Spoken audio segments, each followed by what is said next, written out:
The champagne cork hit the vaulted ceiling of my beach house living room, ricocheting off the exposed beam before landing in the succulent arrangement on the coffee table. My stepbrother Kyle didn't notice or care. He was too busy pouring Moet into crystal flutes he'd apparently brought specifically for this occasion. To new beginnings, he announced, raising his glass toward the 24 family members crowded into the space, and to finally unlocking the value of this property. My mother clinked her glass against his, beaming with pride. She'd worn her pearl necklace, the one she reserved for special occasions, and had her hair professionally styled. My Aunt Margaret stood beside her, already scrolling through interior design websites on her phone. "I've already picked out furniture for the master suite," Margaret said. "Once you get your cut from the sale, Kyle, you should invest in that Montecito condo development I mentioned." Kyle grinned, gesturing toward the wall of windows overlooking the Pacific. "This place has been sitting here appreciating for 3 years while he nodded in my direction without actually looking at me, did absolutely nothing with it. No maintenance, no upgrades, barely even visits. It was wasted potential." I sat on the porch, my laptop balanced on my knees, reading through the email chain I'd been monitoring since 6 this morning.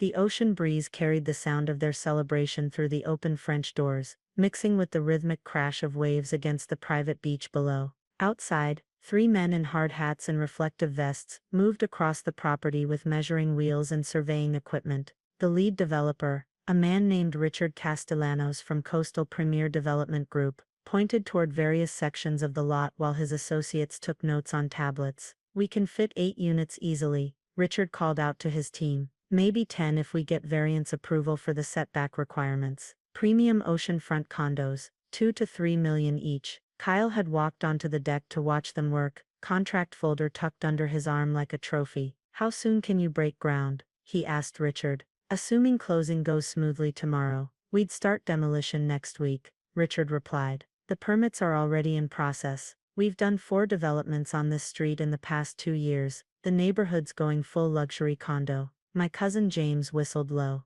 "That's fast. You're not wasting any time." "Time is money in this market," Richard said. "Oceanfront property in Southern California doesn't stay available long. When Kyle contacted us 6 months ago about selling, we moved immediately." 6 months ago, I'd received the first notification about Kyle's plans exactly 6 months and 4 days ago, when my mother's attorney had sent me a courtesy email mentioning Kyle was exploring options for the beach property. The email had been vague, carefully worded to avoid directly stating what those options might be. I'd responded within an hour, requesting clarification about what authority Kyle believed he had regarding the property. The attorney's response had been even more vague, suggesting I discuss family matters directly with family members. So I'd called my mother. The conversation had lasted 4 minutes. "Sweetheart, Kyle is just trying to help," she'd said, her tone suggesting I was being difficult. "Your father left this property in such a complicated situation, and frankly none of us understand why he structured things the way he did.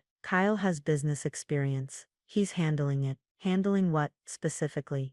I'd asked. "The practical aspects, the market analysis, the developer contacts, the legal documentation. It's very complex. Mom, I need to know exactly what Kyle is planning." She'd sighed, that particular sigh she used when she felt I was being unnecessarily combative. "He's planning to sell the property so we can all benefit from its value instead of letting it sit empty. Your father would have wanted the family to profit from his investments." "Did Kyle show you the deed?" I'd asked. "I don't need to see the deed, sweetheart. I was married to your father for 12 years before he passed. I understand how his estate was structured, but she didn't. None of them did." Inside the house, Kyle was showing the sales contract to anyone who wanted to see it. The document was impressive, professionally formatted, filled with legal terminology, stamped and initialed on every page. The sale price was clearly visible, $8.2 million. "After fees and commissions, we're looking at about $7.4 million net," Kyle explained to Uncle Robert. "Split according to the family trust distribution. Mom gets 40% as Dad's widow, I get 30% as the eldest son, and she gets 30%. He jerked his thumb toward the porch without looking at me. "That's $2.22 million for you," Uncle Robert calculated, clearly impressed. "Not bad for a few months of negotiation work." Kyle shrugged with false modesty. "I've been developing the relationship with Coastal Premier for over a year. This didn't just happen overnight. Richard and I have had probably 50 meetings about this project. My laptop chimed with a new email. The subject line read, "Closing confirmation p.m. 10 a.m. tomorrow. Signature required." I scanned the message from First Pacific Title Company. They'd reserved their main conference room, coordinated with the developer's attorneys, arranged for the notary, and prepared all closing documents. The email listed everyone expected to attend: Richard Castellanos and two associates from Coastal Premier Development, Kyle and his attorney representatives from First Pacific Title, and the mobile notary service. At the bottom of the email, in bold, "Please confirm the property deed holder will be present to execute transfer documents." I typed a brief response: "Confirmed. I will be there." The developers had moved to the northern boundary of the lot, marking locations for the future condo buildings. Richard was on his phone, apparently discussing the project with someone back at his office. "The location is perfect," he said, his voice carrying across the property. "Unobstructed ocean views, private beach access, quarter-acre lot. Once we finish this development, we'll have transformed this entire street. Legacy single-family homes are dead in this market. The future is luxury condos with shared amenities." My Aunt Margaret had joined Kyle on the deck. "Are you nervous about tomorrow?" she asked him. "Why would I be nervous?" Kyle replied. "Everything's handled. The title company has all the documentation, the developers have their financing confirmed, and the contracts are rock solid. My attorney reviewed everything 3 times. It's just such a large transaction," Margaret said. "What if something goes wrong at the last minute?" Kyle laughed. "What could go wrong? The property is mine to sell, the developers have the money, and everyone's signatures are lined up. Tomorrow at this time, I'll be $2.22 million richer, and this place will be a memory." Inside, my mother was giving people tours of the house, pointing out features as if she were already selling off the furniture. "This is all custom millwork," she explained to a group of cousins in the dining room. "Probably worth salvaging before demolition. Kyle, make sure you get an estimate for the fixtures before they tear it down." "Already done," Kyle called back. "Everything valuable gets stripped and sold separately. The marble alone should bring in 50 grand. I closed my laptop and stood, stretching legs stiff from sitting. Through the windows, I could see at least 20 family members scattered throughout the house and deck. Kyle's celebration had pulled in people I hadn't seen in years: distant cousins, family friends, even my mother's book club associates, who'd apparently heard about the windfall. My younger half-sister Emma approached the porch, holding a glass of champagne she was too young to be drinking. She was 19, Kyle's full sister, and usually kept out of family drama. "This feels weird," she said quietly, glancing back to make sure Kyle wasn't listening. "Everyone's celebrating selling your house." "Kyle's house, apparently," I said. Emma frowned. "But Dad left it to you." I remember the will reading. "You got the beach house, Kyle got the portfolio accounts, and Mom got the primary residence and the retirement funds." "That's what the will said," I confirmed. "So how is Kyle selling it?" I looked at her carefully. Emma was the only family member who'd bothered to ask that question. Everyone else had simply accepted Kyle's authority because he'd presented it confidently and backed it up with impressive-looking documentation. "What do you think is happening tomorrow?" I asked instead of answering directly. Emma bit her lip. "I think Kyle is going to be really surprised." Before I could respond, Kyle's attorney arrived, a sharp-dressed man in his 40s named Martin Cabrillo, carrying a leather briefcase that probably cost more than most people's monthly rent. Kyle greeted him enthusiastically, pumping his hand. "Martin, perfect timing. Come see the final walkthrough. Richard's team is outside mapping the demo plan." Martin set his briefcase down and accepted a glass of champagne. "Congratulations, Kyle. This has been a complex transaction, but we're at the finish line. I've coordinated with First Pacific Title for tomorrow. Everything should proceed smoothly." "Any last-minute issues I should know about?" Kyle asked. "Nothing significant. Standard closing procedure. We review documents, confirm all parties, execute signatures, transfer funds. You'll walk out with a check for $2.22 million, minus my fees." Martin smiled. "Though given the sale price, my fees are fairly substantial." Kyle laughed. "Worth every penny. You've made this whole process seamless." I watched this exchange from the porch, noting that Martin hadn't once glanced in my direction, or asked if I'd be attending tomorrow's closing. His entire focus was on Kyle, treating him as the sole client and decision maker. Richard and his team finished their measurements and joined the gathering inside. He spread architectural renderings across the dining table, showing detailed plans for the proposed condo development. 8 units, each between 2,400 and 3,000 square feet, Richard explained to the assembled family. Rooftop decks, floor-to-ceiling glass, automated everything. We're targeting tech executives and entertainment industry buyers. Units will list between $2.80 and $3.4 million. Uncle Robert studied the renderings. What happens to the current house? Complete demolition, Richard said matter-of-factly.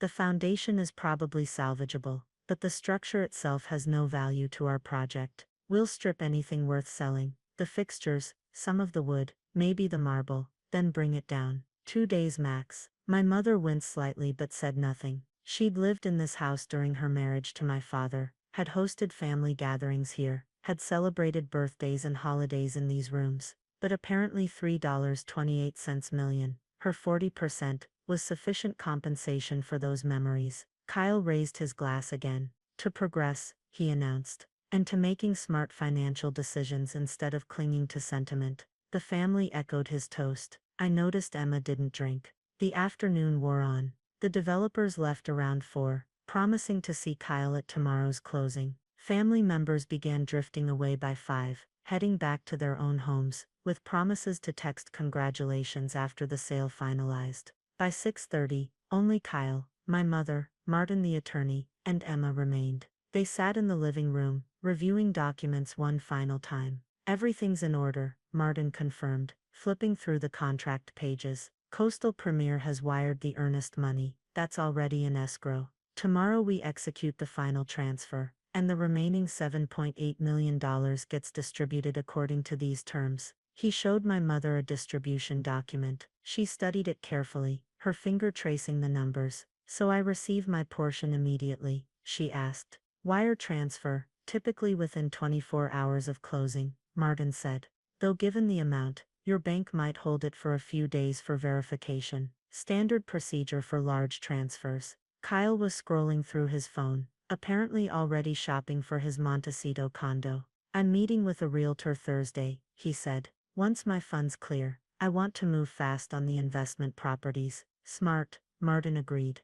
Though I'd recommend consulting with a financial advisor before deploying that much capital quickly. Tax implications alone are significant. Already scheduled, Kyle said. Meeting with Goldman's private wealth team next week. I remained on the porch, watching the sun descend toward the horizon. The ocean had turned from blue to amber to deep purple as evening approached. This house had been my refuge for 3 years, the place I came when I needed to think, to write, to escape the family dynamics that had only intensified after my father's death. My father had bought this property in 1998, long before the area became a luxury destination. He'd paid $340,000 for what was then a modest beach cottage on an oversized lot. Over 23 years, he'd slowly renovated and expanded it, adding the second story, the master suite, the deck, the French doors. He'd done much of the work himself, spending weekends here with contractor friends, learning skills he'd never needed in his corporate career.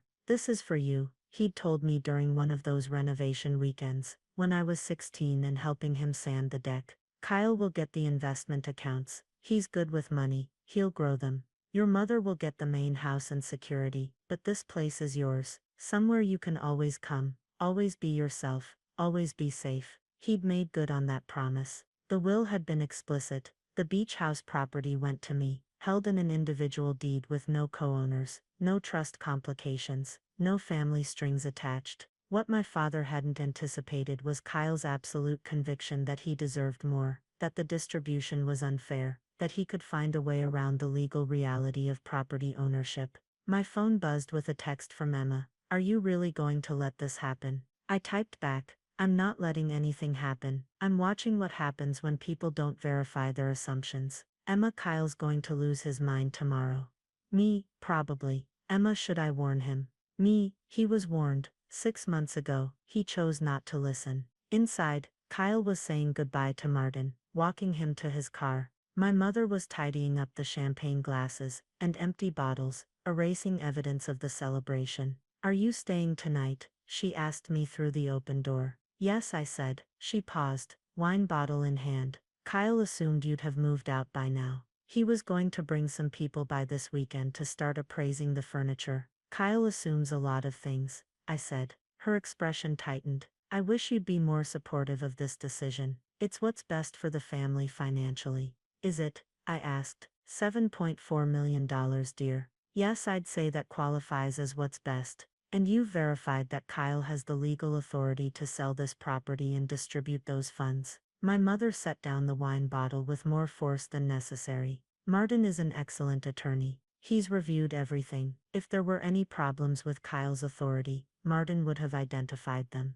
Did Martin review the property deed? I asked. I'm sure he reviewed all relevant documents, my mother said, her tone sharpening. Now if you'll excuse me, I'm tired. This has been an exhausting day. She left, closing the door behind her with a decisive click. Through the window, I watched her walk to her car, Kyle following to say goodnight. They stood in the driveway talking for several minutes, Kyle gesturing animatedly, probably discussing tomorrow's closing procedure. After they left, I sat alone in the quiet house. The ocean sound filled the space, waves rolling in, dragging back, rolling in again. Endless, patient, inevitable. I opened my laptop and reviewed my own closing preparation. The email to First Pacific Title had been straightforward. I am the sole owner of the property, located at 847 Ocean View Drive, as recorded on deed hash 2019-08477723, dated March 15,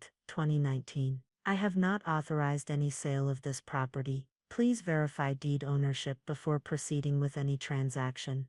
The title company had responded within an hour. Thank you for this information. We will verify all ownership documentation before closing. Please plan to attend tomorrow's appointment at 10 a.m. with current photo identification and any deed documentation you possess. I had both. I also had the original deed, the probate court order confirming the distribution of my father's estate, and 6 months of documented communication, attempting to inform Kyle that he had no authority to sell property he didn't own. My phone buzzed again. Emma, Kyle just told Mom he's buying her a new car, after closing, a Tesla. Me, generous of him. Emma, with money from selling your house. Me, it's going to be an interesting morning. The First Pacific Title Company office occupied the top floor of a modern building overlooking the marina. I arrived at 9:40, 20 minutes before the scheduled closing, and took a seat in the waiting area.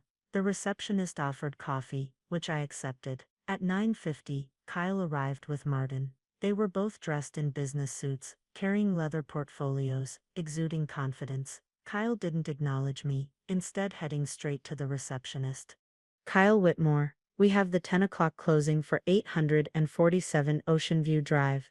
Yes, Mr. Whitmore. They're setting up the conference room now. It should just be a few minutes. Kyle and Martin took seats across the waiting area. Martin pulled out documents, doing a final review. Kyle scrolled through his phone, occasionally showing Martin something on the screen. At 9:55, Richard Castellanos arrived with 2 associates and an attorney. They greeted Kyle warmly, shaking hands, making small talk about the weather and traffic. Big day, Richard said. We're excited to move forward with this project. Same, Kyle replied. I appreciate how smoothly you've made this process. At exactly 10 o'clock, a woman in her 50s emerged from the interior offices. She wore a professional pantsuit and carried a tablet. Good morning, everyone. I'm Patricia Williams, Senior Closing Officer with First Pacific Title. We're ready for you in Conference Room A. The group stood and followed her down a hallway. The conference room was large, with a table that could seat 12 and windows overlooking the marina.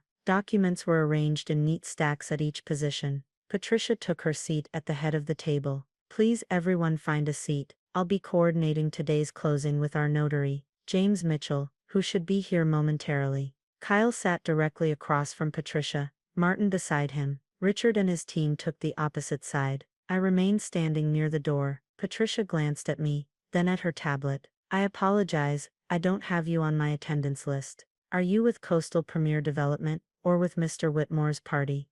Neither, I said. I'm the property owner. The room went silent. Kyle's head snapped up from the documents he'd been organizing. Excuse me, he said. Patricia consulted her tablet. I received an email from a Miss Morgan Bennett, indicating she held the deed to 847 Ocean View Drive. Would that be you? Yes, I said. Kyle stood up. This is ridiculous. Patricia, I apologize for this interruption. My stepsister has been struggling with our father's death and has some misunderstandings about the estate distribution. Martin, can you handle this? Martin looked less certain than Kyle. Miss Bennett, perhaps we could discuss this outside. I'm sure we can clear up any confusion without disrupting. There's no confusion, I said calmly. I own the property. I have the deed, the probate court order, and documentation of the estate distribution. Kyle does not have authority to sell this property because he doesn't own it. Richard cleared his throat. Mr. Whitmore, is there an issue with the title we should know about? There's no issue, Kyle said, his voice rising. My father left the beach property to the family. I've been managing it as the executor of the estate interests. This is a baseless attempt to disrupt a legitimate sale. Patricia held up her hand. Let me stop everyone here. Before we proceed with any closing, First Pacific Title is legally required to verify clear title ownership. This is standard procedure for any real estate transaction. She turned to Kyle. Mr. Whitmore, you provided us with estate documentation, showing you as a beneficiary of your father's estate. However, that documentation didn't include a deed showing your ownership of 847 Ocean View Drive. Martin interjected. The estate distribution included the beach property as part of Kyle's inheritance allocation. Do you have a deed with Kyle's name on it? Patricia asked directly. Martin hesitated. The deed is in the estate holding, which Kyle has authority over as, that's not what I asked. Patricia said, do you have a property deed with Kyle Whitmore's name as the owner? The room had gone very quiet. Richard and his associates were exchanging glances. Kyle's face had turned red. I opened my bag and removed a folder. This is the deed to 847 Ocean View Drive, recorded March 15, 2019, following the probate court's distribution of my father's estate. The owner is listed as Morgan Bennett. Sole ownership, no co-owners, no trust structure. I placed the document on the table. Patricia picked it up, examining it carefully. This appears to be legitimate, she said. Recorded with the county, proper notarization, matches our title search records. She looked at Kyle. Mr. Whitmore, did you commission a title search before initiating this sale?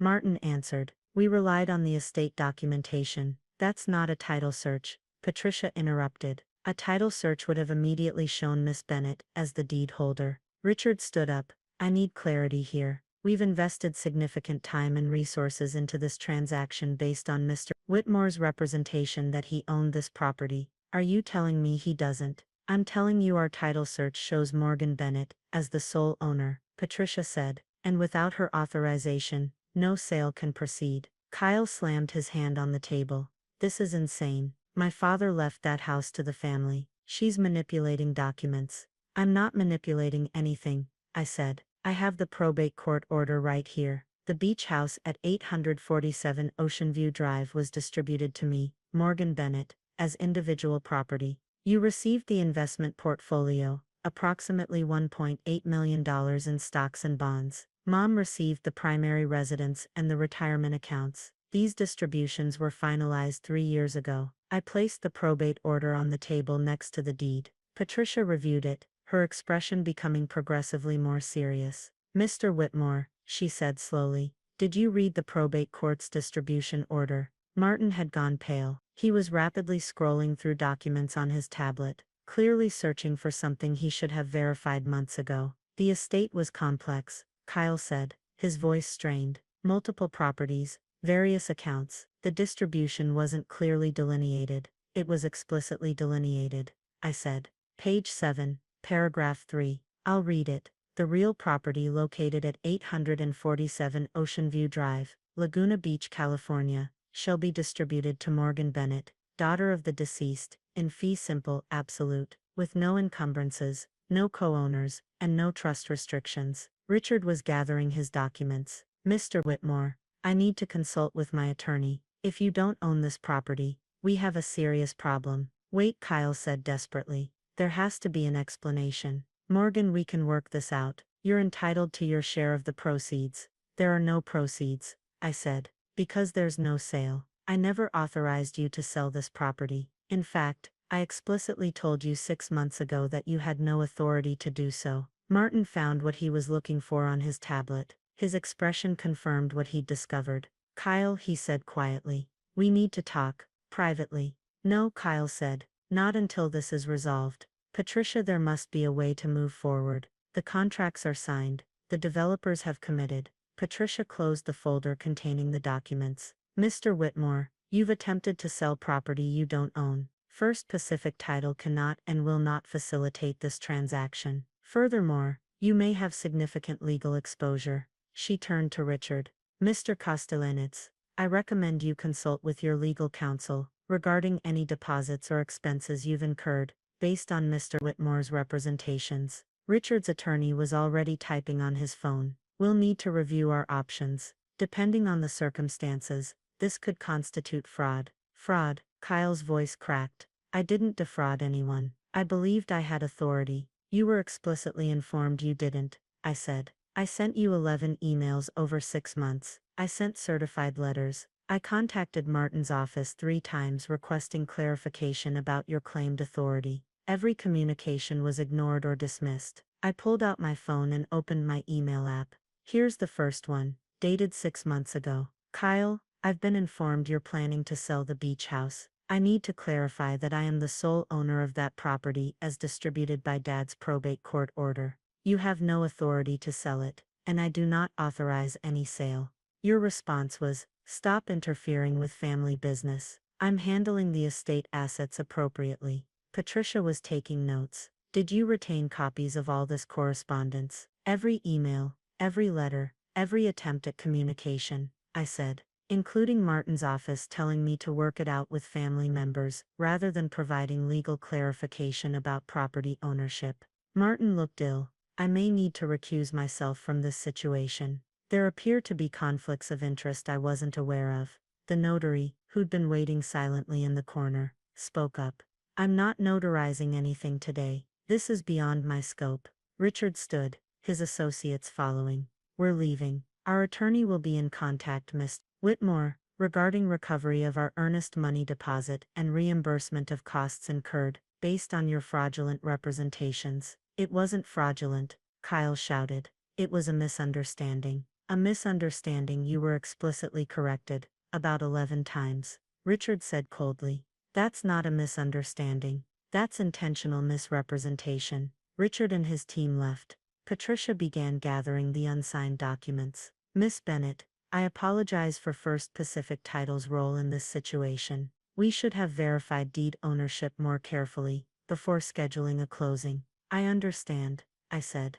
Kyle presented convincing documentation, but the deed was always available through a simple county records search. Patricia nodded, which we conducted after receiving your email. I should have conducted it earlier. Kyle was still standing, looking between me and Patricia, as if reality was refusing to make sense.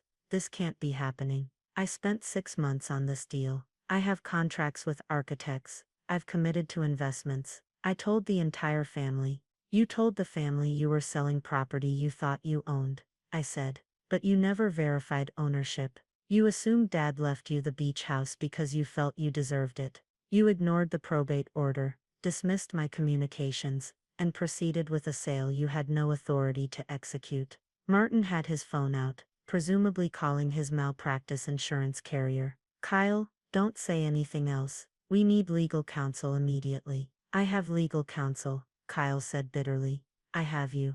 I can't represent you in this, Martin said. There are clear conflicts. You need independent representation, particularly if Mr. Castellanets pursues fraud charges. The conference room had emptied except for me, Kyle, Martin and Patricia. The notary had vanished.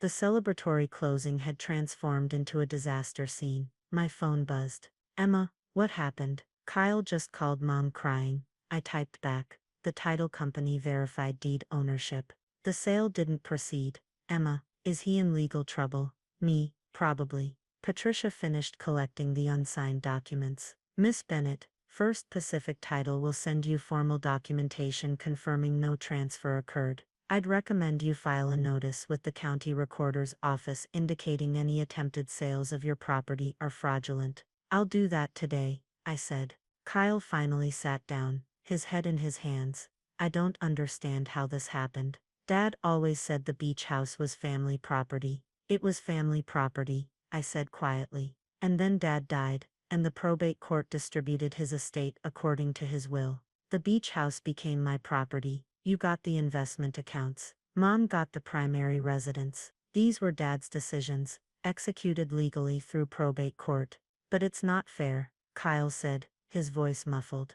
You got a property worth $8 million, and I got accounts worth less than $2 million. You got liquid assets that have grown substantially, I said. I got a house with property taxes, maintenance costs and emotional significance. Dad made the distributions he thought were appropriate for each of us. Martin was packing his briefcase. Kyle, I strongly recommend you contact a criminal defense attorney before responding to any communications from Coastal Premier Development or their lawyers. Criminal defense. Kyle looked up, his face stricken. You think they'll press charges? You attempted to sell property you didn't own, took earnest money deposits, and proceeded despite explicit notice of your lack of authority, Martin said bluntly. Yes, I think criminal charges are possible. After they left, I remained in the conference room with Patricia. What happens next? I asked. Patricia sighed. First, Pacific Title will document that the closing didn't occur due to seller's lack of ownership authority. We'll refund any fees. Coastal Premier Development will likely pursue legal action against your stepbrother for the return of their earnest deposit plus damages. Depending on how aggressive their attorneys are, they might pursue fraud charges. And the property remains yours, as it always has been, Patricia said. Though I'd recommend placing a notation on the title, indicating you're the sole authorized seller, just to prevent future confusion. I drove back to the beach house, the folder of documents beside me on the passenger seat. My phone was exploding with texts, from my mother, from various family members, who'd attended yesterday's celebration, from Emma checking in. I didn't respond to any of them. Instead, I drove up the familiar driveway, parked in my usual spot, and walked through the house my father had built for me. The ocean view stretched beyond the windows, unchanged and unchanging. The deck where I'd sat yesterday watching Kyle celebrate was empty now. The champagne glasses cleared away, the developer's measurements erased by wind and foot traffic. My phone rang. My mother. How could you do this? She said when I answered. Kyle is devastated. He's talking about bankruptcy, about criminal charges. His whole future is destroyed. His future isn't destroyed, I said. His plan to sell my property is destroyed. Those aren't the same thing. He thought he had authority. He was told he didn't. 11 times. He chose not to listen. My mother was crying. We needed this money. The investments aren't performing well, and I have expenses. Kyle promised me $3.28 million from this sale. Kyle promised you money from selling something he didn't own, I said. That's not a promise he could keep. But the family celebrated yesterday, I interrupted. The family toasted Kyle's deal. The family planned how to spend money from selling my house without ever asking if Kyle had the right to sell it. Not one person verified ownership. Not one person checked the deed. Everyone just assumed Kyle was right because he presented confidence and contracts. There was a long silence. So what happens now? My mother asked finally. Now Kyle deals with the consequences of fraud, I said. The developers will likely sue him. He may face criminal charges. Martin is probably facing a malpractice investigation for failing to verify his client's ownership authority. And us, the family. The family learns that assumptions have costs, I said, and that legal ownership matters more than family wishes. I ended the call and walked onto the deck. The ocean was calm, the afternoon sun turning the water turquoise. Tomorrow I'd file the notice with the county recorder. I'd document everything that had happened, creating a formal record that I was the sole owner, and Kyle's attempted sale had been unauthorized. But today I sat on my deck, in my house, on my property, and watched the waves roll in exactly as they had yesterday, exactly as they would tomorrow. Constant, patient, inevitable. My phone buzzed one more time. Emma, are you okay? I smiled, and typed back, I'm home. The hydraulic arm of the bulldozer swung through the air with mechanical precision, its massive bucket tearing into the weathered wooden frame of my grandmother's beach cottage. Splinters exploded outward like fireworks, catching the late morning sun as they scattered across the sand. The sound was deafening, a combination of splintering wood, groaning metal, and the diesel engine's relentless roar. Finally, my stepfather Marcus announced, his voice carrying over the destruction. He stood 20 feet from the demolition zone, arms crossed over his expensive polo shirt, designer sunglasses reflecting the chaos. This eyesore has been depreciating the neighboring properties for years. My mother stood beside him, her hand resting on his arm, nodding with what looked like relief. Behind them, at least 15 family members had gathered for what Marcus had called the beach cottage farewell party, though the celebration had nothing to do with sentiment and everything to do with victory. My Aunt Linda held up her phone, recording the destruction. "Post this to the family group chat," she called out. "Everyone needs to see this moment." Uncle Raymond popped a bottle of champagne, the cork sailing toward the ocean. "To progress," he shouted, and the family echoed his toast. I sat on the concrete seawall 50 yards away, my legs dangling toward the rocky beach below. The salt air was thick with humidity, mixing with the dust cloud rising from the demolition. My phone sat in my lap, screen dark, notifications silenced. I'd worn my oldest jeans and a faded Stanford t-shirt, the one from my undergraduate days that Marcus always said made me look like a beach bum. The bulldozer operator, a man named Terry, who'd apparently been hired through Marcus's construction contacts, seemed uncomfortable with the enthusiasm of his audience. He kept glancing toward Marcus for confirmation before each swing of the bucket. The cottage's front porch collapsed entirely, the railing where I'd spent countless summer evenings reading splitting into pieces. "You know what the best part is?" Marcus called out, loud enough for me to hear even from the seawall. "The property value for the entire street is going to jump 30% once this is gone. The neighbors have been thanking me all week." My cousin Derek, who'd always competed with me growing up, walked closer to where I sat. "You're taking this pretty well," he said, his tone suggesting disappointment that I wasn't crying or protesting. "I thought you'd put up more of a fight." I looked up at him, squinting against the sun. "Would it matter? Probably not." He shrugged. "Marcus has the family lawyer on speed dial. And honestly, this place was falling apart anyway. You haven't even visited in what, 3 years?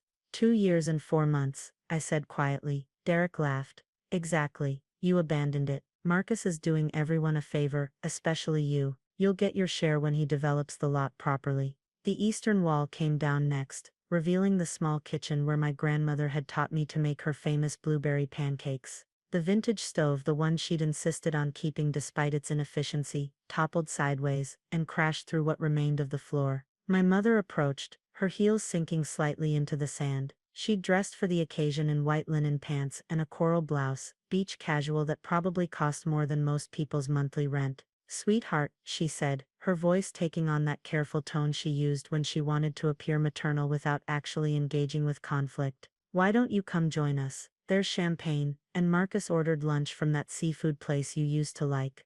"I'm fine here," I said. She sighed. "You're being dramatic. This cottage has needed major work for years. The foundation is cracked, there's water damage throughout, and the electrical system is a fire hazard." Marcus had 3 different contractors look at it. The repair costs would exceed the structure's value. "Did he have permits?" I asked. My mother's expression flickered with irritation. "The permits are being processed. Marcus has connections with the city planning office. These things are just formalities when you know the right people." "Formalities," I repeated. "Yes, and honestly the cottage should have been torn down after your grandmother passed. Keeping it was pure sentimentality, and you know how your grandmother felt about making impractical decisions based on emotion." She touched my shoulder briefly. "This is for the best, you'll see." She walked back to Marcus, who immediately put his arm around her waist and kissed her temple, a display of unity, showing everyone that they were a team and I was the outlier. The back wall fell, and with it went the sleeping porch where I'd spent every summer night from age 7 to 17, listening to the waves and reading by flashlight long after bedtime.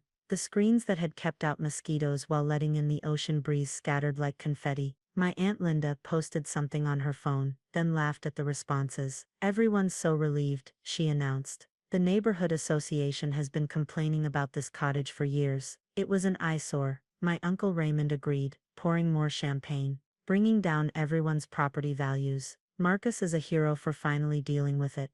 I checked my phone. The screen showed 11:47 a.m., right on schedule. Marcus walked toward the bulldozer operator, gesturing animatedly. Even from this distance, I could read his body language. Aggressive confidence, the stance of someone who'd never been seriously challenged. He pointed toward the cottage's foundation, clearly giving instructions for the final phase of demolition. My cousin Jessica, Derek's younger sister, wandered over to the seawall. Unlike the rest of the family, she looked uncomfortable with the celebration. I know you loved this place, she said quietly, sitting down a few feet away from me. I'm sorry it came to this. Are you? I asked, not unkindly. She flushed. I tried to talk to my dad about it, but he said Marcus has legal authority since your mom inherited everything from your grandmother and they're married.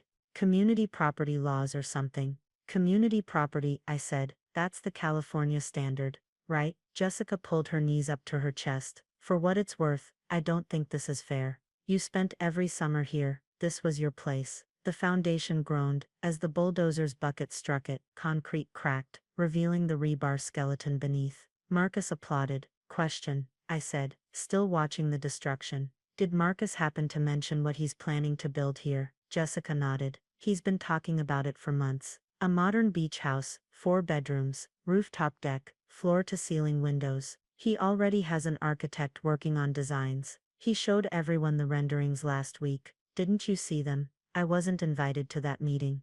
Oh, Jessica looked down at her hands. Well, it's supposed to be really nice, contemporary design. He's calling it an investment property. Plans to rent it out when the family isn't using it. An investment property, I repeated. The cottage's chimney, built from local stone by my great-grandfather in 1952, swayed, and then collapsed inward. Dust billowed up, and the family cheered again. My phone buzzed. A text message appeared. 5 minutes out. Are they still proceeding? I typed back, yes, full demolition in progress. Perfect timing, came the response. I stood up from the seawall, brushing sand from my jeans. The movement caught Marcus's attention. He turned, saw me standing, and his expression shifted to something triumphant. Finally giving up your vigil, he called out, come have some champagne, we're celebrating progress. I walked toward the family gathering, my steps steady on the uneven sand. As I got closer, I could see the details I'd been too far away to notice. The satisfaction on Marcus's face, the relief on my mother's, the vindication on my aunt and uncle's expressions. There she is, Marcus said, gesturing toward me with his champagne flute. The cottage's last defender, come to make peace with reality. Something like that, I said. The bulldozer's engine idled as Terry waited for instructions. The cottage was nearly gone now, just portions of the foundation, and scattered debris marked where it had stood for 73 years. Marcus turned to address the gathered family. I want to thank everyone for coming out today. I know some of you thought I was being too aggressive about this, but sometimes tough decisions need to be made for the good of the family. This property has been a burden long enough. My mother nodded along with his speech. Marcus has worked so hard to handle this properly, she added. Dealing with contractors, navigating city regulations, managing the logistics. We're lucky to have someone so capable in the family. The new house is going to be spectacular, Aunt Linda chimed in. I've already called dibs on the master suite for next summer. Actually, Uncle Raymond said. Marcus mentioned rotating the rental income among family members. We'll all benefit financially. I listened to them discuss the property's future, dividing up benefits from something that no longer existed. No one was looking at me anymore. I'd become irrelevant to their celebration. The sound of engines approaching made everyone turn. 3 white trucks with official seals on the doors pulled up to the beach access road, blocking the exit. The lead vehicle had California Coastal Commission emblazoned across the side. Behind it, a truck from the county building department. The third displayed the logo of the State Environmental Protection Agency. Marcus's expression shifted from triumph to confusion. What's this about? 5 people emerged from the vehicles, 4 men and 1 woman, all carrying tablets and official-looking clipboards. They wore identification badges, and moved with the purposeful efficiency of government inspectors who'd done this before. The woman in front, a tall black woman in her 50s with silver streaks in her hair, approached the demolition site. Her badge identified her as Sandra Mitchell, Senior Enforcement Officer, California Coastal Commission. Who's in charge of this demolition? She called out, her voice cutting through the diesel engine noise. Marcus stepped forward immediately, his businessman confidence returning. I am Marcus Whitmore, and I don't appreciate this interruption. We have all the proper authorizations. Do you? Sandra pulled out her tablet, swiping through screens. I'm going to need to see your coastal development permit, your demolition permit, your environmental impact assessment, and your historical preservation clearance. Marcus's face flushed.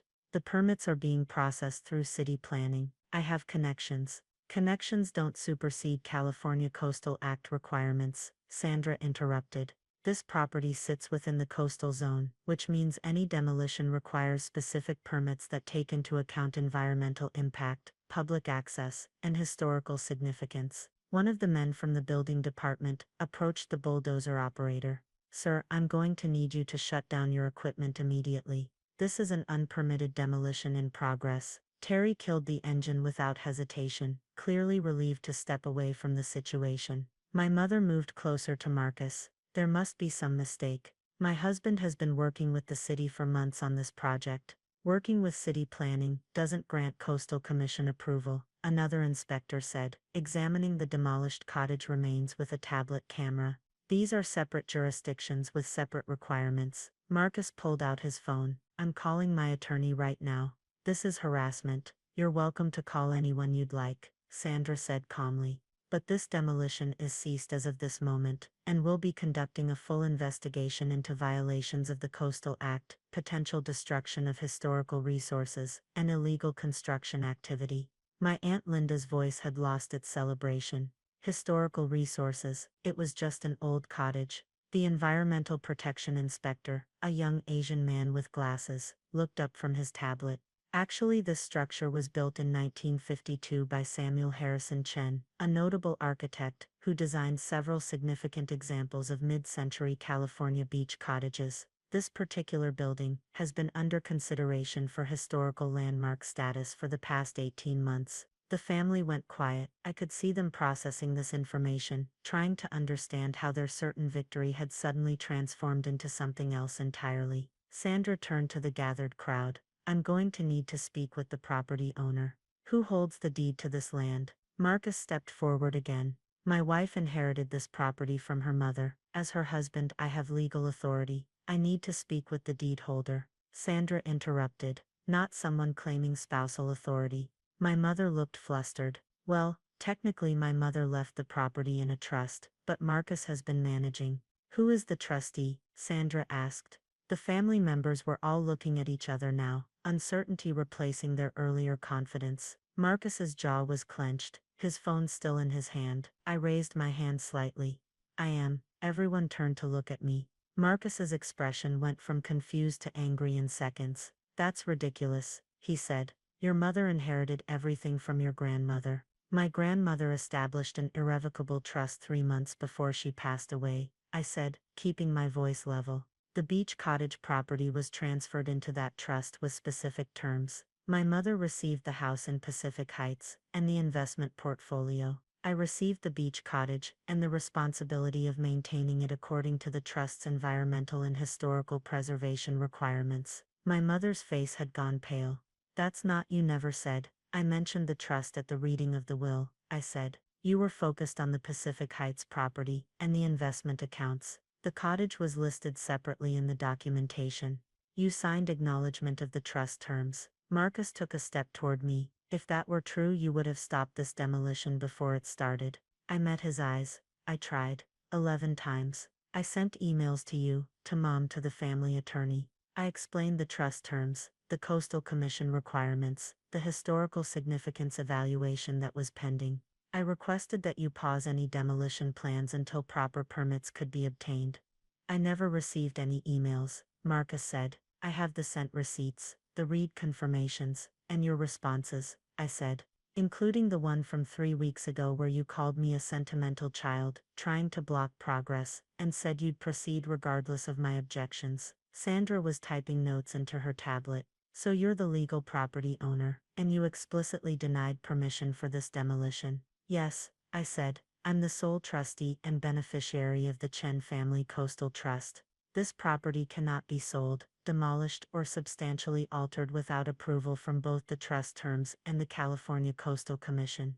My grandmother was very specific about preservation requirements. The building department inspector photographed the demolition debris.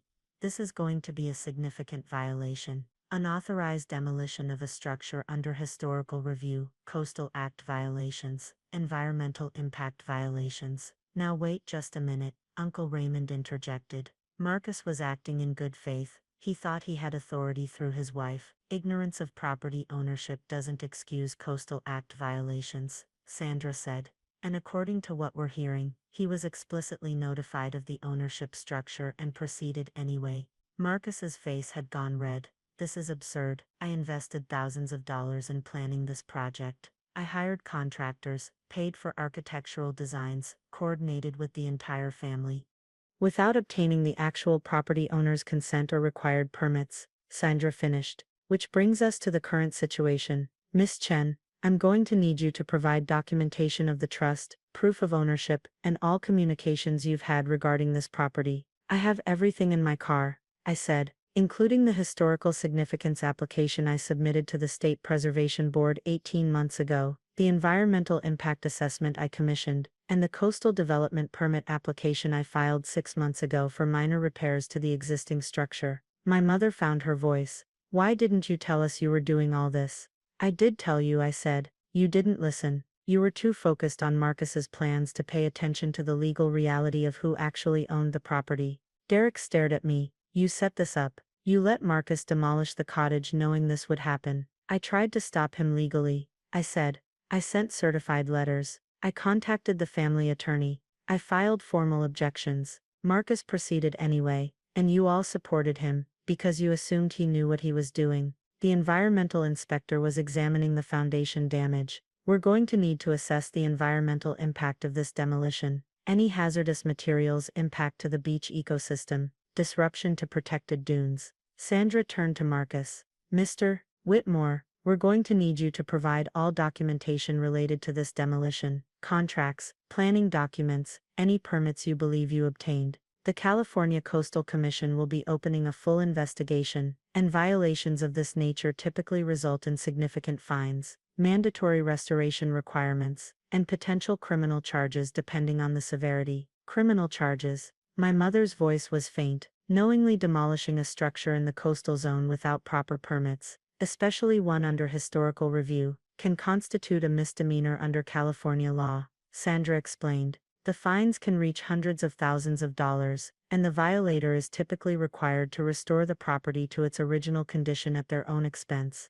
Marcus's phone slipped from his hand, landing in the sand. Restore it. The cottage is destroyed. How am I supposed to? That's going to be your responsibility to figure out, Sandra said. We have extensive documentation of the original structure. Restoration will need to match historical specifications, use period-appropriate materials, and receive Coastal Commission approval at every stage. Aunt Linda looked like she might be sick, but Marcus doesn't have that kind of money. He leveraged his business to finance the new house plans. The building department inspector added, the county will also be issuing violations for unpermitted demolition, illegal disposal of construction materials, and operating heavy equipment without proper authorization. Those are separate from the Coastal Commission penalties. I walked toward my car, a 10-year-old Honda Civic parked near the beach access road. From the trunk, I retrieved a leather portfolio containing copies of all the trust documents, the historical significance application, the environmental studies, and 18 months of correspondence attempting to prevent exactly this situation. Sandra reviewed the documents quickly, her expression professional. Everything appears to be in order. Miss Chen,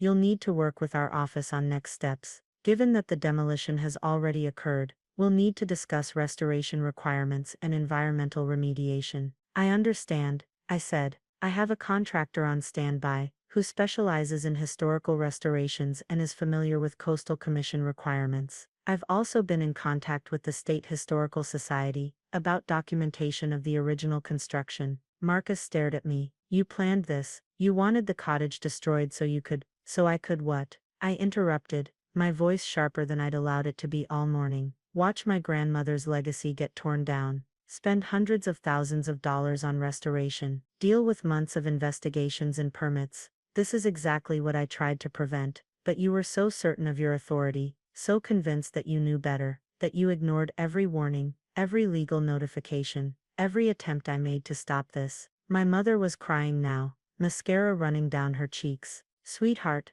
I didn't know. I thought Marcus was handling everything properly. You didn't know because you didn't ask. I said. You assumed. You assumed Marcus had authority. You assumed I was being difficult. You assumed the cottage was worthless. You never actually verified any of it. The family stood in a loose cluster, champagne bottles forgotten in the sand. Their celebration transformed into something else entirely. Derek had gone pale. Aunt Linda was frantically texting someone. Uncle Raymond kept looking at the demolished cottage as if seeing it for the first time. Sandra finished documenting the scene with her tablet. Mr. Whitmore, you'll be receiving official notification of violations within 5 business days. The fines for Coastal Act violations start at $50,000, an increase based on the severity and extent of damage. Given that this involved a structure under historical review, I anticipate the penalties will be substantial. I want to speak with your supervisor, Marcus said, his voice strained. You're welcome to contact our office, Sandra replied, but I should inform you that this case is fairly straightforward. Unpermitted demolition in a coastal zone of a historically significant structure, conducted despite explicit objections from the legal property owner. There's not much ambiguity here. The building department inspector handed Marcus a citation. This is for the county violations. You'll need to appear at a hearing within 30 days. Bring your attorney. Jessica was the only family member who approached me as the inspectors continued their documentation. I'm sorry, she said quietly. We should have listened to you. Yes, I said. You should have. What happens now? I looked at the demolished cottage, at the pile of timber and stone that used to be my summer sanctuary. Now I rebuild it, properly, with all the right permits, using the historical documentation I've spent 18 months compiling. It'll take about a year, and cost roughly $400,000. 400,000. Jessica's eyes widened. Do you have that kind of money? The trust does, I said. My grandmother wasn't just sentimental about the cottage. She invested in coastal California real estate throughout her life. The trust holds 3 other properties that generate rental income specifically earmarked for maintaining the beach cottage. She knew someone might try to demolish it someday. She made sure I'd have the resources to rebuild if necessary. The third inspector, who'd been examining the beach access road, approached Sandra. We've got additional violations. The demolition equipment damaged protected dune vegetation, and there's construction debris in the high tide zone. Environmental remediation is going to be required. Sandra nodded, adding notes to her tablet. She turned to me. Miss Chen, once we complete our investigation, we'll coordinate with you on restoration requirements. Given your cooperation and the documentation you've provided, the Commission will work with you as the victim of this violation rather than a participant.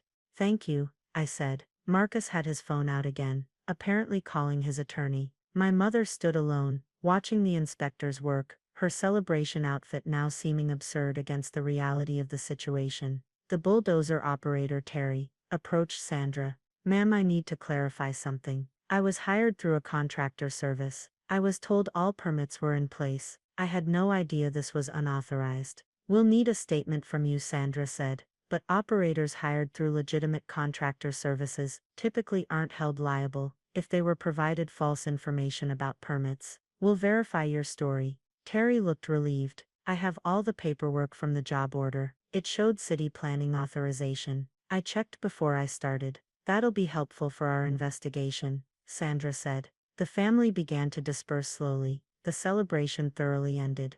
Derek and Jessica walked toward their car without saying goodbye. Aunt Linda and Uncle Raymond followed, Linda still on her phone, probably spreading news of the disaster to relatives who hadn't attended. My mother approached me, her steps hesitant. Can we talk? About what? I asked. About fixing this. About working together too. Mom, there's nothing to fix between us, I said. You made your choice. You chose Marcus's version of progress over preserving Grandma's legacy. You chose convenience over verification. You chose to ignore my communications and proceed with demolition, despite my explicit objections. But I didn't understand. You didn't want to understand, I interrupted. Understanding would have required effort. It would have meant questioning Marcus, reviewing the trust documents, acknowledging that maybe, possibly I knew what I was talking about. That was too much work, so you assumed I was wrong, and he was right.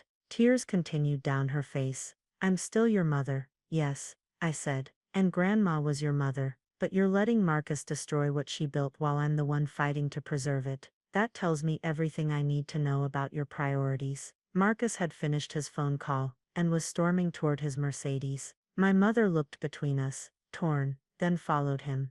They drove away without another word, leaving deep tire tracks in the sand. Sandra approached me as the other inspectors continued their documentation. I've been doing this job for 15 years, she said. I've never seen someone handle a situation like this with such composure. My grandmother taught me that emotion without strategy is just noise, I said. She wanted me to protect this place, so I learned everything I needed to know. Coastal law, historical preservation, environmental protection, trust management. I spent 2 years preparing for the possibility that someone might try exactly what Marcus did today. Your grandmother raised you well, Sandra said. I looked at the demolished cottage, at the foundation and scattered debris. She raised me to value things that last, I said, and to be willing to fight for them, even when it's hard. The inspectors completed their initial documentation and prepared to leave. Sandra handed me her card. Contact our office Monday morning. We'll start the restoration coordination process. And Miss Chen, for what it's worth, I think your grandmother would be proud of how you handled this. The trucks drove away, leaving me alone on the beach with the ruins of the cottage and the sound of waves. My phone buzzed with messages, family members wanting explanations, Marcus's attorney requesting meetings, contractors confirming availability for restoration work. I sat back down on the seawall, watching the afternoon sun glint off the ocean. The cottage was gone, demolished by arrogance and assumption. But it would return, rebuilt according to my grandmother's vision, protected by laws and trusts and documentation that Marcus had been too confident to respect. The tide was coming in, waves reaching higher up the sand. With each cycle, in a year maybe less, the cottage would stand here again. And this time,